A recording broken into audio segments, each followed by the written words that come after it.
What's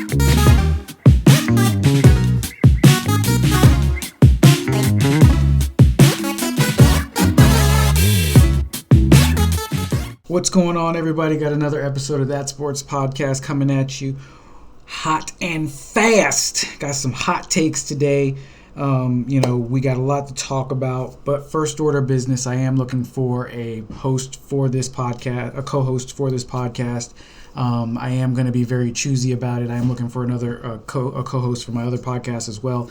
And, I mentioned on there, I am looking for somebody. I am going to be very choosy about this because while nobody is getting technically paid to do this, I do take this very seriously. I am looking for somebody who can prepare, who does bring some value to the show and everything like that can help me take this thing to the next level and make it successful, because this actually is something that I'm trying to do and trying to get big and promote and everything like that. So like I said, I am going to be choosy about it. If you are interested, you can shoot me a DM on any social media that you follow me. Just hit me up and, let me know if you want to, be a guest or something like that. We can work out, some guest appearances, see how we do together on camera and stuff, and, see how well we work together, and, we can work something out. It will be a process. I'm not looking to make any rash decisions. I'm not looking for somebody who is going to come on here and find a bunch of problems and not have solutions and stuff. If you open your mouth to say something's not right or something needs to be better, then you need to have a solution following it up.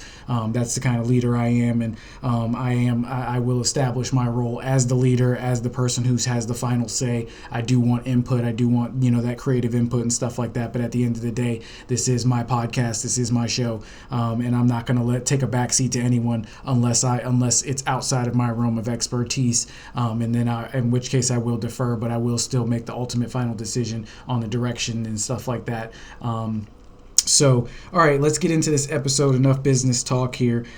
So my first topic today is, it's a hot topic. It's trending. The Nets, Kyrie, and KD, KD has come out and now said that in order for him to want to stay in in Brooklyn with the Nets, they're going to have to get rid of Steve Nash and the GM. And, at this point, I'm sick of hearing about KD and I'm sick of hearing about Kyrie. I used to have a lot of respect for KD. Kyrie, I felt a little indifferent about. And then, he came out saying that he really thought the earth was flat because he watched some YouTube videos. And, I just started losing respect for him over the years and stuff like that. And I mentioned last week on the podcast, he has these crazy demands and stuff like that. I mean, I read an article recently where it says that he only wants to play a maximum of 60 games. He doesn't want to play back-to-back and all this kind of shit and stuff like that. And, like I said, I've lost a lot of respect for Kyrie. I honestly can't wait to the day he stops playing basketball so we can stop hearing his name, because in all honesty, I think he's disgracing himself and the game of basketball. And KD's following suit. And the thing that bothers me about KD is that I don't really know what the truth is. I think part of me thinks that he's trying to not say or anything negative against Kyrie because they have a relationship, they're friends or whatever and stuff. But I think part of me believes that he's trying to get out of Brooklyn because Kyrie is toxic, right? Like Kyrie's been with Brooklyn for the last 3 years, and he's only played a total of 108 games, right?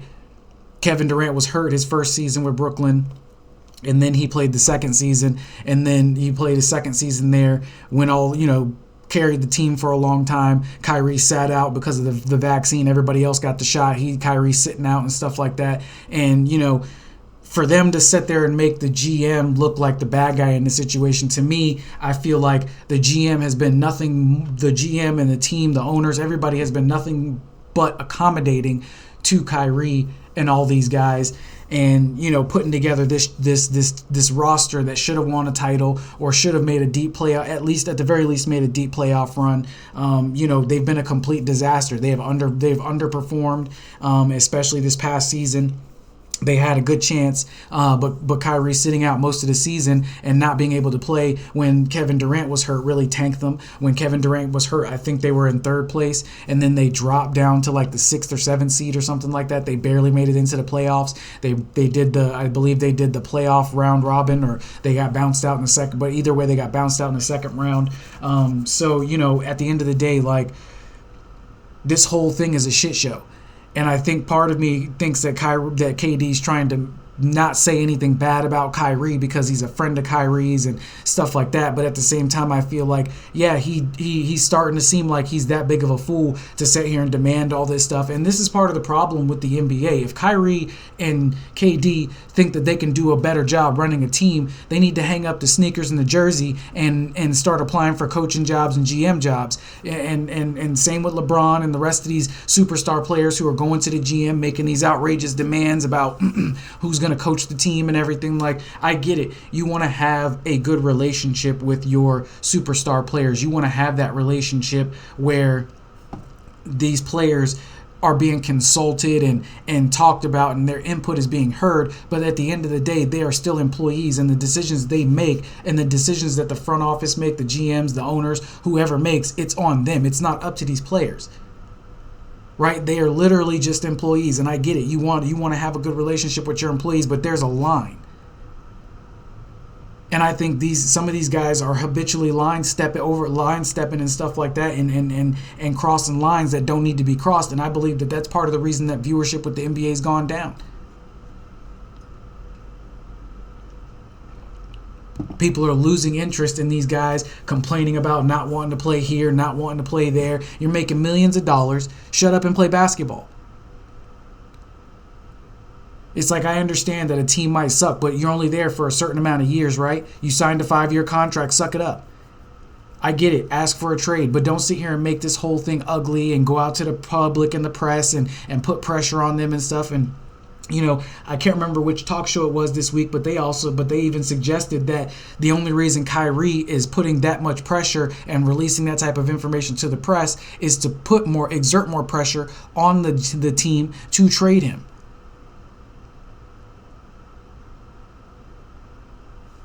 So again, I feel like this is all just one big clusterfuck, and it's tarnishing. It's definitely tarnishing KD's legacy.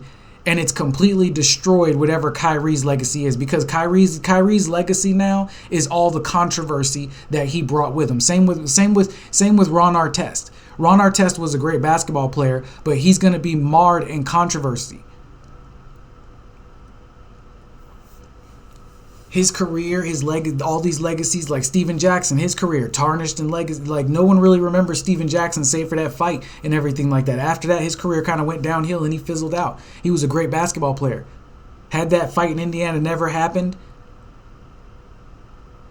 who was it that choked out Latrell Sprewell, choked out a coach or something like that and got bounced out of the league for a little while and stuff? Like, when you do stuff that tarnishes your basketball legacy, that's what you're going to be remembered for. And people are only going to remember Kyrie for, they're going to be like, oh, he won a championship, but was it really what he didn't win anything else? After him and LeBron parted ways, Kyrie didn't do shit except cause problems everywhere he went. And KD's starting to look the same kind of suspect. All right, so last week we talked about Brittany Griner and, asking for leniency in Russia. So since then, she has been sentenced to 9 years in a Russian penal colony. And this topic has become very, very toxic to talk about if you're not, saying that she should be home right now and that this is unfair to her and blah, blah, blah, blah, blah, blah, blah, and stuff like that. And I am a huge advocate for the legalization of marijuana on a federal level. I am a huge advocate of marijuana being legalized on a state level, and I'm a huge advocate of it being legalized for recreational use. Okay? I think that anti-marijuana laws are archaic at best, and they need to be done away with. We need to update those laws to legalize it so that it's recreational and stuff like that. And that's how I feel about it personally, okay? So I do believe that Brittany Griner getting 9 years for a funky-ass bag of weed or vape pens or whatever the fuck it was that she took over there is completely fucked up, okay? I believe that. That's what I believe. But at the end of the day, it's not for me to sit here and comment or dictate to somebody else's country what they should have done or what they can do and stuff like that. Yeah, they could have just deported Brittany Griner.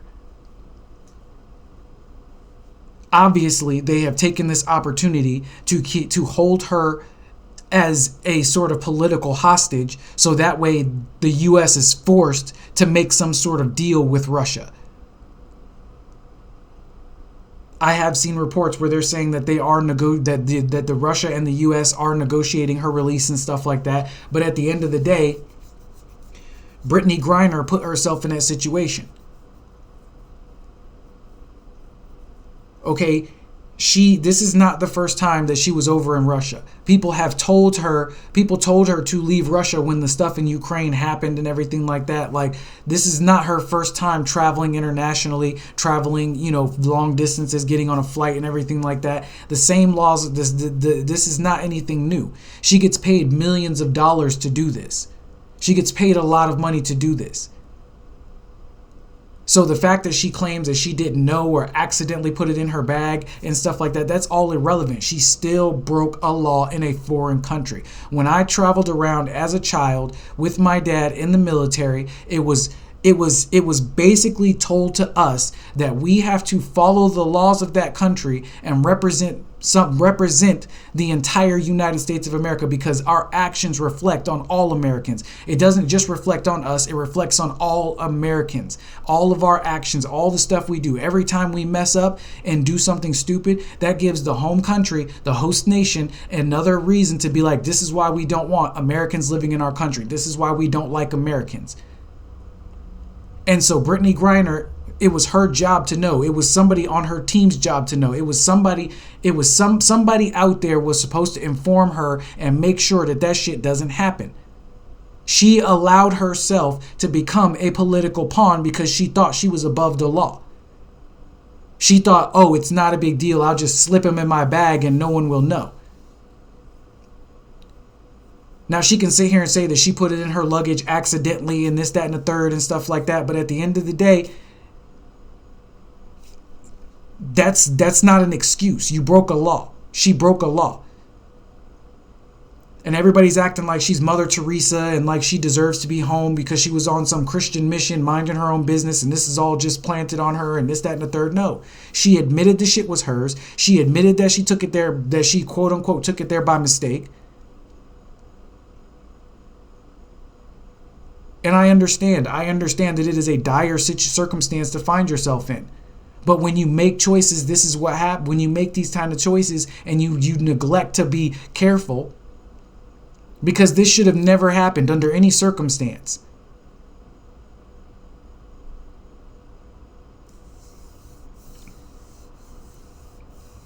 Like I said, and people are treating her like she's Mother Teresa. And as far as I understand it, she might have knocked her wife around a little bit and stuff like that. And there might have been some domestic charge allegations and everything, But everybody's acting like she's some kind of saint and deserves to be home and this, that, and the third. And it's just like people need to calm down and let the situation resolve itself. Because at the end of the day, Brittany Griner has no one to blame for her situation except Brittany Griner. And I understand that that's a hard pill to swallow because it is a very unfortunate circumstance and marijuana laws are archaic. Anti-marijuana laws are archaic and need to be changed and reversed and stuff like that. But at the end of the day, when a country decides that it is an illegal controlled substance and people cannot have it for recreational use or just be carrying it on international flights, no matter who you are, you can be subject to criminal prosecution. People have been getting locked up in foreign countries, getting locked up in foreign countries for drugs and all kinds of shit that they're not supposed to be doing in those foreign countries, but they think, oh, I'm going to get away with it, or it's people are doing it so much more openly here that it's okay and I won't get in trouble and stuff like that, and whatever excuse that they have. When you go overseas and you have to be above and beyond reproach. You have to be extra careful. You have to be extra vigilant. They taught us when we were kids, how to, don't watch nobody's luggage, how to spot somebody who looks a little suspicious. If somebody seems nervous, they're sweating, they exhibit like anxiety and stuff like that. Don't divulge information. You know what I mean? Like, they gave us tips to protect ourselves when traveling internationally, traveling out in the country and stuff like that, because it wasn't always safe for Americans to just be walking around in certain areas. They tried to make us as aware as possible and gave us as much information as possible to protect ourselves. And that's what Brittany Griner should have done. Anyway, next topic. The LIV golfers who jumped from ship from the PGA Tour are upset that the PGA Tour has banned them. A lot of them believe that they will get back into the PGA Tour at some point. There's even a lawsuit for a restraining order that I believe got struck down. And these golfers are mad because the PGA Tour banned them. And in all honesty, I don't blame the PGA Tour for banning them. Because LIV Golf, as far as I'm concerned, let's leave all the political ramifications, especially because Mar-a-Lago just got raided and Jared Kushner got $2 billion from the Saudis and no one can figure out why. And now Trump has got caught. Trump might have had some top secret nuclear documents on him and stuff like that. Let's leave out all the political ramifications and talk about it. And talk about it just as sports. LIV Golf is the direct competitor of the PGA Tour. LIV Golf is poaching the PGA Tour's top talent, the names the big names that bring people to the PGA Tour, the best players. They offered Tiger Woods something like $1 billion to come join the LIV Golf Tour, and he turned them down. So they are poaching these players for the sole purpose of quickly infusing this new tour with a fan base. So the PGA Tour has to protect their brand. If they didn't act, all of their golfers would go over to LIV Golf. And then what happens if somebody gets injured over there and stuff like that? Now they're down a big PGA Tour name.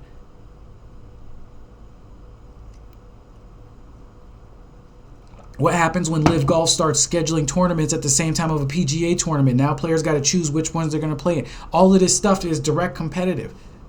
It's direct competition. That's like if the UFC champ was also fighting in Bellator. What happens if he gets hurt in Bellator and can't fight for a whole year? Now there's a vacant UFC heavyweight title or lightweight title or whatever title just sitting there. I mean, there's a title just sitting there that no one can get because they can't fight the champ. Now you have to have this whole interim champ set up and everything like that. And then now you got to book fights years in advance and now play it. You know what I mean? It just doesn't work. So the PGA Tour I believe was right in banning these people, or banning these guys who jump ship to go to this other tour, because guess what? Now you're going to our direct competitor. We don't want you playing on our tour. Because it won't be long before before LIV Golf starts eating into the PGA Tour's market and everything like that. And the PGA Tour is fucking huge. There are a lot of different venues and tournaments that they play and around the world and stuff like that. And it's a long golf season. They get a lot of golf in playing on the PGA Tour and stuff like that. So it's not like it's some super monopoly or anything like that. It's nothing different than the NBA or the NFL or the MLS and professional lacrosse. It's nothing different. It is absolutely nothing different. The PGA Tour has to protect their brand, and like I said, I think that they're right in this instance to ban all those guys who jump ship trying to play for LIV Golf for big dollars and everything like that. And all of these guys, with all of their excuses for jumping ship and stuff like that, they need to just suck it up and make the money they decided they were going to take from LIV Golf and deal with it. Because at the end of the day, athletes, while they might be independent contractors or however you want to classify them, they still are technically employees of the places where the people who are signing their checks. And the people who are signing these checks, they got to protect their brand. They don't want it damaged. And I can completely understand it. It's a smart business move. All right, so the big New York Giants fan in me had me, look up, some stuff and look into some things and read some reports. And I didn't watch the Patriots, them play the Patriots last night for their first preseason game, but they did win. I believe it was like 23-21 or something like that. I wasn't overall, overly impressed with the Giants' performance. I mean, at the end of the day, it's still a preseason game. It doesn't give you any real indication of how they're going to perform in the season. But they've had a really rough training camp. They've had a really rough preseason, really rough training camp. They've had a couple of fights, I believe. And it just doesn't look good for the Giants right now. It looks like we are going to have another season of the Giants having to kind of deal with the mess that the Joe Judge, Dave Gettleman era left behind. You know what I mean? Like, they're still trying to figure out how to come up from that. So I believe that this season isn't going to be as great as we expect. I mean, Daniel Jones didn't look great, but he didn't look terrible in his opening drive. Tyrod Taylor, I think, threw for 160-something yards and had a touchdown. Saquon Barkley, carried the ball a couple of times, had a nice catch out of the backfield. But at the end of the day, do I have faith that these Giants are anything other than still a complete mess? No. I mean, I don't have high hopes for this season. I really don't. I'm hoping that they'll be at least a 500 team. It would be nice that if they were a 500 team, at least competitive half of the time, because then it'll make for interesting conversation, points and stuff like that. And maybe they'll get on a hot streak and we can pretend that they and pretend to have some hope that they might make it to the playoffs and everything. But I don't see this season going well for the Giants. Especially with Daniel Jones as a starter. I've been vocal about the fact that I do not believe he is starter material. I've been very adamant about that. I don't know what else to say. Tyrod Taylor, I believe, is the better option at this point in time for the Giants, and I believe that we'll see Tyrod Taylor take the starting role. And I don't believe it'll be more than 6 games before we see it happen. I believe that Daniel Jones is going to get at least 2 or 3 games in the regular season to prove that he's the starter, and then they'll probably give it over to Tyrod Taylor if Daniel Jones shits the bed, which I believe he will. He hasn't shown me he's a leader. All the problems in training camp and stuff like that, he hasn't had a good training camp as far as I know. He's just not top quality material. He's a backup quarterback at best. He's somebody that you want to be able to come in, if your starter gets hurt and be able to at least not lose the game. You know what I mean? Just be able to not lose, not necessarily win big, but just not give up any big plays, not any big turnovers, and, just maintain, the status quo until the starter can get back and let the other star players on the team really shine and carry it. But, at the end of the day, that's where I'm at on that. Big ups to the Giants for winning that preseason game. But like I said, it's still just a preseason game. And, we'll see how the season goes. But I'm not very hopeful. So I also last week talked about Jake Paul and the Rahman Jr. fight being canceled. This being Jake Paul's second fight with a professional boxer that gets canceled for very thinly veiled reasons. The first was Tommy Fury. He canceled because Tommy Fury can't come stateside because of his parents' connection with some mobster or some shit like that. And then Rahman Jr. now because Rahman Jr. couldn't make weight. Rahman Jr. last Friday, hosted a weigh-in, and apparently he was down to 206. And Jake Paul wanted to fight him at 200. He said that he offered him at 205. The camp wanted, Rahman Jr.'s camp wanted like 210, 215, and Jake Paul was like, nah, and they wouldn't even, I don't know if they couldn't settle on 205, but Rahman Jr. would have technically, if the fight was agreed at 200, Rahman Jr. missed weight by 6 pounds. which normally isn't that big of a deal for fighters. A lot of fighters will still fight somebody if they don't make weight. Case in point, Charles Oliveira lost his belt because he did not make weight for the Justin Gaethje fight, but the fight still went on. And 5 pounds isn't that big of a difference in boxing. The two prevailing theories. My theory is that he is ducking these big fighters, these actual pro boxers, simply because he doesn't want to fight somebody his size. And the second theory out there that people are saying is that he did not have enough tickets to fill Madison Square Garden, and so the event was sort of a bust. They weren't going to make any money off of it and stuff like that. So at the end of the day, I believe that it's a mix of both of those things. I believe that he didn't have the ticket sales, but he also just wanted to not fight Rahman Jr., especially if he will, because Rahman Jr., I believe, is a little bit bigger than Jake Paul. That there's no mincing words about it. He's a little bit bigger than Jake Paul, and he could get down to close to 200 pounds to fight Jake Paul, but Jake Paul didn't want to do it because he knew that it was a big risk for him. And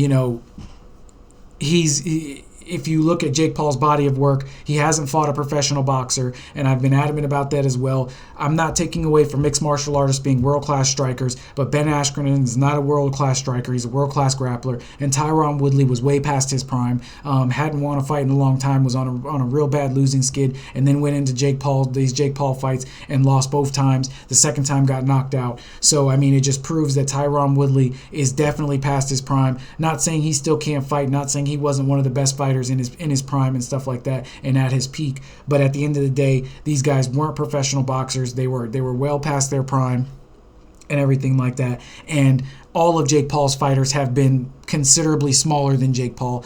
Jake Paul looks like he fights comfortably at 205, at 200, 205, whereas Tyron Woodley and Ben Askren both competed at 180, 185, and stuff like that. I believe Tyron Woodley got down to like maybe 170, 160 at certain points to fight in a different weight class. I can't really remember, or I don't really remember. I believe he did. He might not have. I might just be misremembering. But I know for sure that Ben Askren and Tyron Woodley were 185ers max, so they would have had to put on an extra 15 to 20 pounds just to be able to get in the ring with Jake Paul. And if you looked at Ben Askren when he fought Jake Paul, he looked out of shape. Tyron Woodley looked considerably bigger than he has, and bulked up a lot to be able to take that fight, and both the height advantages were in favor of Jake Paul. So all of these things lean towards the advantage Jake Paul, and other pro fighters know it.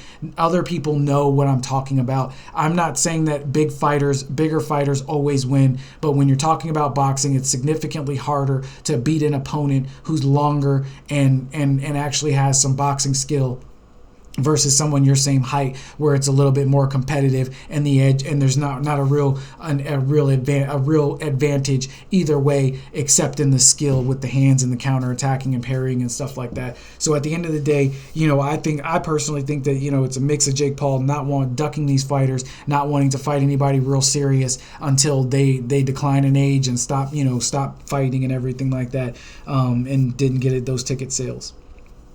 All right. So Deshaun Watson has been under the scrutiny of the public for a while because he had a lot of allegations of sexual misconduct. Recently, a outside arbitrator said that he would have to pay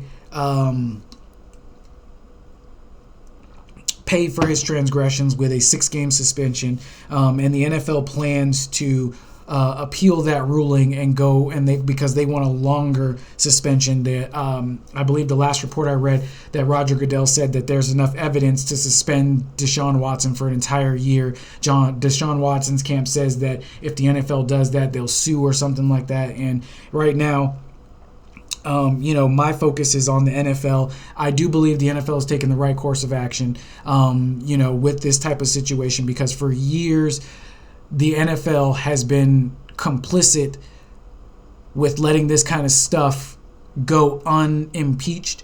They have just sort of swept it under the rug, pretended like things didn't happen. I believe there was a report that even said the Texans paid out some money to keep all this stuff hush-hush when Deshaun Watson was out there with the Texans and stuff like that. So at the end of the day, this isn't just one person or a jilted ex-lover or, just this is multiple women saying the same thing, that he did some inappropriate shit while they were trying to massage him, or said some inappropriate shit while they were trying to massage him and stuff like that. All the accusers settled except for one. And I know some people will say, well, those accusers were lying, they were just out for a paycheck. Well, you have to understand something. When these women come forward against these men who are, star athletes, actors, politicians and stuff like that, and they come out against these people, there are the diehard stands out there who will threaten their lives, pull pranks on them,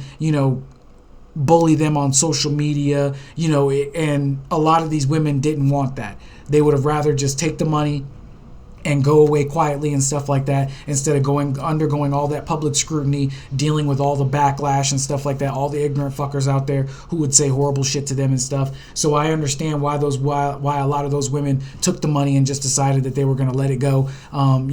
Maybe on some level they felt like, at least, he's paying for his mistakes financially. It does hurt his reputation, and I can get some money to get some therapy, or maybe whatever he did wasn't that bad, but it was still fucked up. Maybe he grabbed somebody's ass or something like that, and they're like, yeah, he grabbed my ass and said inappropriate stuff, and made improper passes at me, and he was naked a couple of times and stuff, but he never did anything too egregious, so I can just take the money and go live my life and move on from it and stuff like that. I don't know what the mindset of those other accusers were, but it's not for anybody to judge whether they took the money or not, because at the end of the day, if they had stuck with the allegations and their names became public record and public knowledge and stuff like that, Deshaun Watson does get suspended for a year. Those women will be the targets of harassment and potential violence and stuff like that. So at the end of the day, I'm not here to judge that type of stuff, but I do think it's the right thing to do on behalf of the NFL, especially because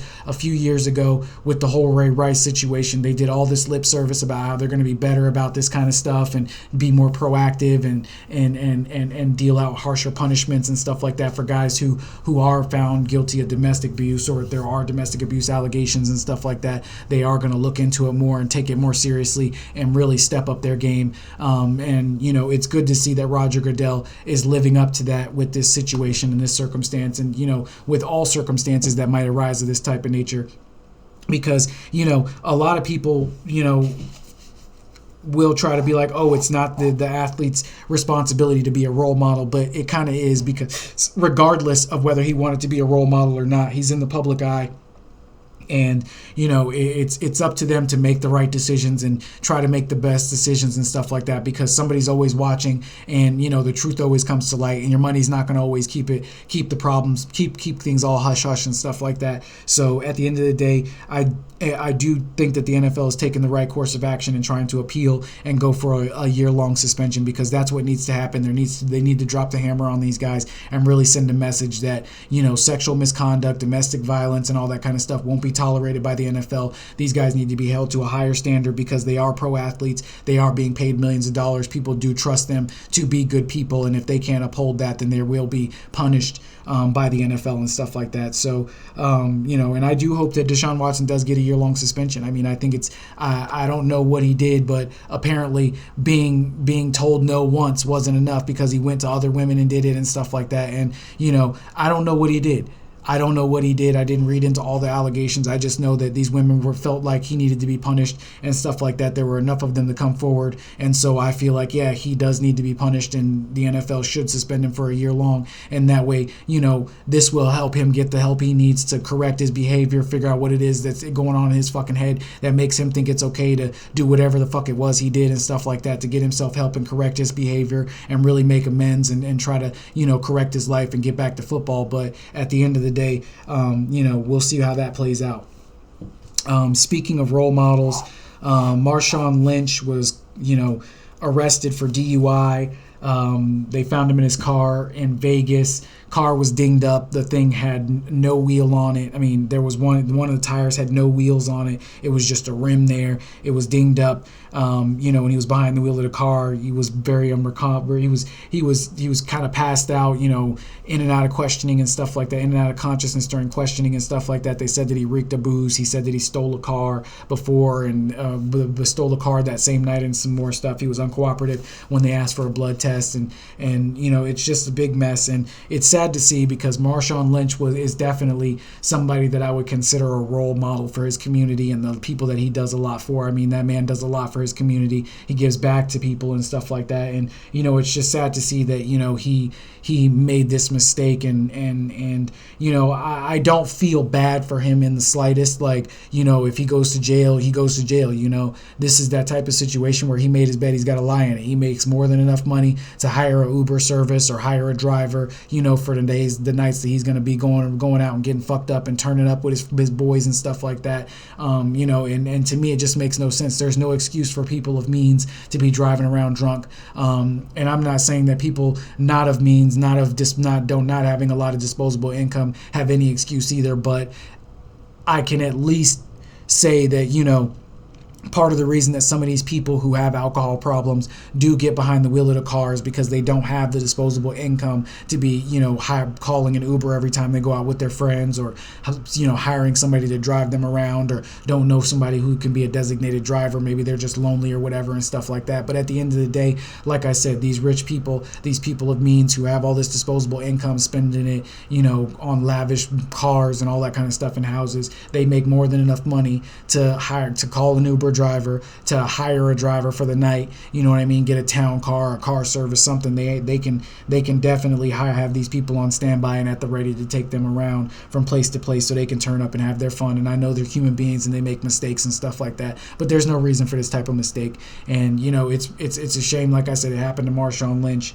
And at the end of the day, I hope that this is a wake-up call for him, like, to, at the very least, hire a driver, have somebody at the ready to drive him around and stuff like that when he wants to turn up and, enjoy his life a little bit and be Marshawn Lynch, and not the superhero and stuff like that, because, it's just sad. It's just sad all the way around. And, this is part of this also goes to, Patty Pimblett doing that teabagging shit, and, people doing all that disrespectful stuff to fighters after they won the fight, and, sore winners and stuff like these. This is the type of stuff that, I don't appreciate, because it sends a bad message, and it sends a bad, it sends a bad message to people who look up to these people, to kids and people who look up to these people and stuff like that. It sort of vindicates them for, oh, well, he's human too, or, he's getting away with it, or, they're doing it too, and all this kind of attitude and stuff like that. It's just not a good look for these people in positions of power and stuff like that. And, I really hope that a lot of these guys, a lot of these people really look in the mirror and say, I need to set a better example, And when it comes to the UFC and Patty Pimblett and all that teabagging shit, like, I don't care about the banter leading up to the fight. That's all to sell the fight. That's all to get into the fight, get amped up for the fight and stuff like that. Like, I don't care about all the talk, just as long as it doesn't cross any lines. And if it does cross lines, I have no issue, like with Jorge Masvidal and Colby Covington. If Colby Covington hadn't let anything about Jorge Masvidal's family come out of his mouth, he might not have got his ass whooped at that restaurant and shit like that. I don't know what that situation was. I wasn't there. The allegations say that he was viciously attacked by Jorge Masvidal and stuff like that. I don't know what that whole situation was, but I do know that at the end of the day, like I said, all that trash talk stops at the octagon, and then after you win the fight, you show your respect to your opponent, and then you walk out. You know what I mean? If y'all have beef or whatever, if it's legit beef, y'all got beef, can resume the beef and everything like that. But after the fight, there's no need for all of that other extra shit and stuff like that, the teabagging and all the disrespectful shit. Yeah, celebrate, do what you got to do, but the suck it sign and all of that crap, like, to me, it's just unnecessary. It sends a bad message to the kid, to the people looking up to them and everything. Oh yeah, I can talk shit just as long as I can go out there and win games and stuff like that. And I get it, trash talk and all of that kind of of stuff is part of the game, but at the end of the day, there are lines, there are limits that people are crossing, habitually line crossing, and things that people are doing off the court and off the field, outside the octagon, outside the ring, wherever whatever sport we're talking about, that is also setting a bad example. And so I hope a lot of these people look at this situation and look at these situations and really change their mindset and really start focusing on projecting a better image and stuff like that, because a lot of this stuff can definitely lead to it can definitely propagate it and keep it going. Anyway, that is the end of my show.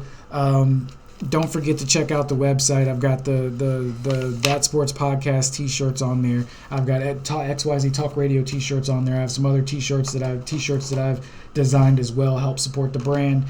Check out my eBay, got some stuff for sale up there as well. I definitely want to make this more successful. I definitely want to keep this going and everything. I love doing it. I love, even if I only have 2-3 people viewing it, I love that. I love the idea of, people tuning in and listening and stuff like that. So share it with your friends. Don't forget to like and subscribe to the channel. Take it easy. Peace.